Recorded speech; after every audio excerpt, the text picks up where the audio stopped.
We're going to start with the speakers and then proceed to staff questions and then speakers from the committee. So that will be the order for this item. This item is PW 26.6, just so everybody's in the loop, Reimagining Yonge, Shepherd to Finch, Municipal Class EA study, environmental assessment study. Our first speaker on the list is Patricia Starr. Welcome, Patricia. That is there, and there's a little button you push so your microphone turns on.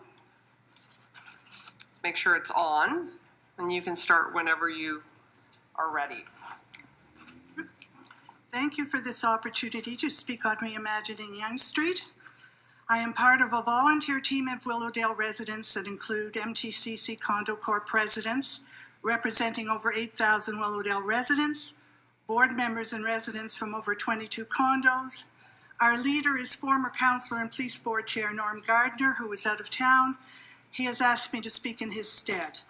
I am the former vice chair of the Committee of Adjustment and the former chair of Ontario Place. All the comments in this report are documented. Any conversations will be confirmed in person when required. The fun and delight that was once Bloor Street is dead. King Street is suffering a slow and painful death. We are trying to save Yonge Street from the same fate. Since so many in Willowdale are seniors, we hope that you will hear our cries. Most of us were unaware of Reimagining Yonge Street until June 2017.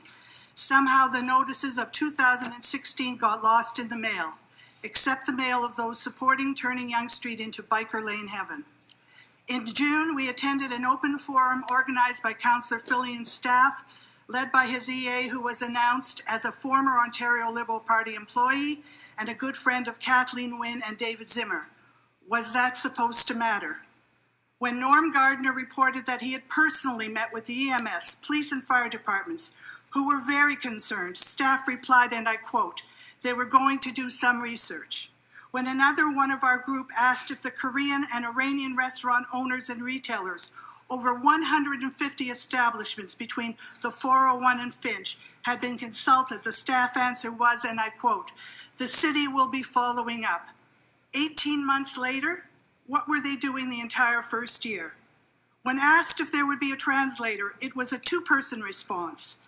The city staffer said, and I quote, we will make arrangements, followed by another staffer who said, Canada has two official languages, English and French.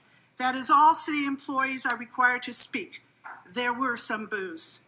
I have personally met with members of the Willowdale Korean Association and the Iranian community.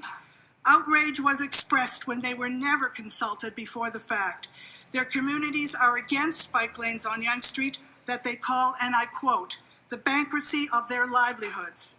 They had never heard from Fillion or his staff. Most didn't even know what he looked like.